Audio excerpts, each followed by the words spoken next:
زمین پہ گرتا ہے تو اللہ قربانی کرنے والے کے گناہوں کو معاف فرما دیتا ہے۔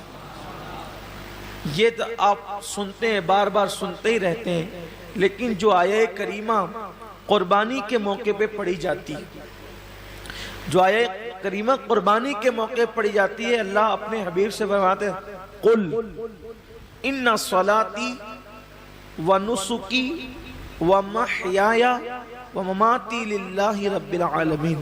اے محبوب آپ فرما دیں کہ میری نماز، میری قربانیاں، حتیٰ کہ میرا جینا اور میرا مرنا سب اللہ کے لیے۔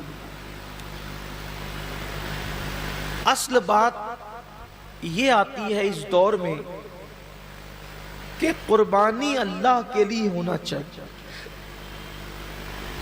قربانی، بلکہ قربانی ہی نہیں، ہر کام اللہ کے لیے ہونا چاہیے۔ لیکن کل تک شادیوں میں دکھاوا تھا، کل تک ظاہری اعمال میں دکھاوا تھا، اور اب لوگوں کے یہاں عبادت میں بھی دکھاوا پیدا ہو گیا۔ اور خاص طور پر قربانی کے موقع پر یہ چیزیں زیادہ دیکھنے میں آتی ہے کہ لوگ دکھاوا زیادہ کرتے ہیں، اور لوگ اس پر گفتگو کرتے ہیں کہ اس کا جانور اتنے میں آیا اور اس کا جانور اتنے میں آیا۔ آپ جانور کتنے کا لاتے ہیں یہ اللہ کے نزدیک اہم نہیں ہے، آپ جانور کتنے کا لاتے ہیں یہ اللہ کے نزدیک اہم نہیں ہے، آپ جانور کیوں لا رہے ہیں یہ اللہ کے نزدیک اہم ہے۔ اس لیے کہ حدیث پاک میں آتا ہے کہ قیامت کے دن جب انسان کے اعمال کا دفاتر لے کر فرشتے اللہ کی بارگاہ میں پہنچیں گے تو ان کی نیکیاں بہت ساری ہوگی، اور فرشتے پیش کریں گے اللہ یہ کتنی نیکیاں لے کر کے آیا ہے؟ اللہ فرمائے گا فرشتوں تم نے صرف نیکی لکھی ہے کہ اس نے نیکی کی ہے، تمہاری نظر نیکی پر ہے، میری نظر نیکی کیوں کی ہے اس پر ہے، کیونکہ وہ علیم بذات الصدور ہے، وہ علیم و خبیر ہے۔ اللہ فرماتے ہیں کہ اس نے کیا کیوں ہے، اس پر میری نظر ہے۔ اے میرے فرشتوں اس نے نیکی تو کی ہے مگر میرے لیے نہیں کی ہے، اس لیے اسے گھسیٹتے ہوئے جہنم کے اندر لے جاؤ۔ انسان کتنا لگا رہا ہے یہ قیمتی نہیں ہے، کیوں لگا رہا ہے؟ للہ رب العالمین، اللہ کے لیے ہونا چاہیے۔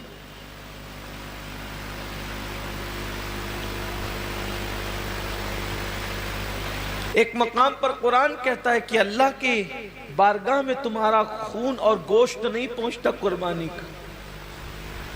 سورہ حج میں اللہ کا ارشاد ہے کہ تمہارا گوشت اور خون اللہ تک نہیں پہنچتا، اللہ تک تو تمہاری دلوں کی نیتیں پہنچتی، تمہارے دلوں کا تقوی پہنچتا ہے۔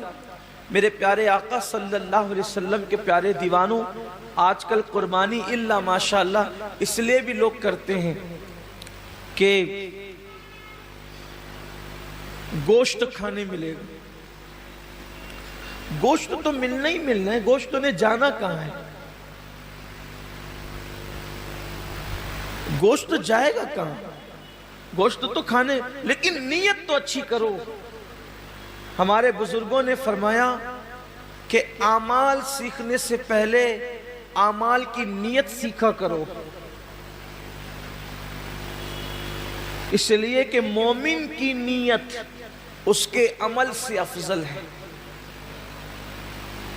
نیت المؤمن خیر من عملہ، مومن کی نیت اس کے عمل سے افضل ہے۔ آپ نے کبھی سوچا کہ ایک کافر 20 سال کفر کر رہا ہے پھر بھی وہ قیامت تک جہنم میں، 20 سال ہی نہیں بلکہ سال بھر بھی کفر کرے تو بھی جہنم میں، 6 مہینہ بھی کافر رہے تو بھی جہنم، اسی حالت پہ مرا تو جہنم میں، ایک دن بھی کفر کیا اور وہ کفر پہ مرا تو جہنم میں کیوں ہے؟ اور مومن ایک دن مومن ہے اور ایمان پہ خاتمہ ہوا تو جنت میں کیوں ہے؟ عمل کی وجہ سے نہیں بلکہ نیت کی وجہ سے۔ کافر کفر پر اس لیے مرا کہ جب تک زندہ رہتا کفر پر رہتا، اس لیے ہمیشہ جہنم میں نیت کی وجہ سے، اور مومن جنت میں اس لیے ہے کہ جب تک دنیا میں رہتا ایمان پر رہتا، ایمان پر رہنے کی نیت اس کو ہمیشہ جنت میں رکھ رہی ہے۔ یہ انسان کی نیت کی اہمیت ہے، یہ انسان کی نیت کی اہمیت ہے کہ رہا تو ایک دن ایمان پر مگر نیت بھی ہمیشہ ایمان پر رہے گا، اس لیے ہمیشہ کی ایمان پر رہنے کی نیت اس کو ہمیشہ جنت میں رکھے گی، اور اس کو ہمیشہ کفر پر رہنے کی نیت اس کو ہمیشہ جہنم کے اندر رکھے گی۔ پتہ چلا کہ نیتوں پر اجر ملتا ہے، تو آج مومنوں کو، مسلمانوں کو نیت درست کرنے کی، جانور خریدو تو کتنا گوشت نکلے گا یہ دیکھ کر مت خریدو، بلکہ یہ اللہ کے نزدیک قبول ہوگا یا نہیں قبول ہوگا یہ دیکھ کر کے خریدو۔ آج گوشت ہی سب کچھ ہو گیا، اس لیے قربانی کی جو برکتیں ملنی چاہیے وہ برکتیں نصیب نہیں ہو رہی ہیں۔ آج میں تھوڑا سا اس پر گفتگو کرنا چاہتا ہوں نیت پر۔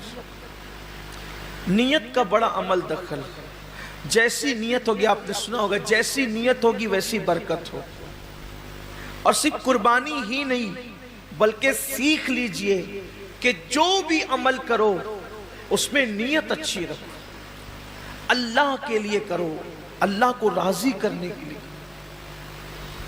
کوئی اور نیت نہ ہو، خدا کی رضا ہو، رضا الہی کے لیے۔ حدیث پاک میں آتا ہے کہ بنی اسرائیل میں ایک شخص تھا، وہ راستے سے جا رہا تھا، اس نے راستے سے جاتے ہوئے ایک ٹیلا دیکھا، تو لوگ شاید محتاج تھے اس دور کے یا اس علاقے کے، اس نے سوچا کہ کاش اگر میرے پاس ٹیلے جتنا سونا ہوتا تو میں محتاجوں میں تقسیم کر دیتا۔ یعنی اس نے دل میں نیت کی، بس اللہ نے اس دور کے نبی پہ وحی فرمائی، اس سے کہہ دو کہ یہ ٹیلا سونا خیرات کرنے کا ثواب پا چکا، یہ ٹیلا سونا خیرات کرنے کا ثواب پا چکا۔ کیوں؟ اس نے نیت کی ہے۔ اور اگر بندہ سوچے کہ اگر میرے جیب میں پیسے ہوتے تو میں شراب پیتا، اور واقعی اگر ہوتے تو وہ پی لیتا، نیت کی اس نے، تو شراب پیے بغیر اب اس کو شراب پینے کا گناہ لکھ دیا جائے، اس لیے کہ وہ تو ہے ہی اس عمل کے کرنے کا مکمل طور پر اس نے عازم ہے، وہ اس نے عزم کیا ہے، لیکن چونکہ اس کی مجبوری ہے کہ اس کے پاس پیسے نہیں ہیں، اس کے پاس اسباب نہیں ہیں، یعنی کسی عورت کو دیکھے اور چند لوگ وہاں پر موجود اور انسان دل میں سوچے کہ اگر یہ مجمع نہ ہوتا، یہ بھیڑ نہیں ہوتی، یہ رکاوٹ نہیں ہوتی تو میں اس کے ساتھ بدکاری کرتا، فرمایا گیا اس کا شمار زانیوں میں ہوگا۔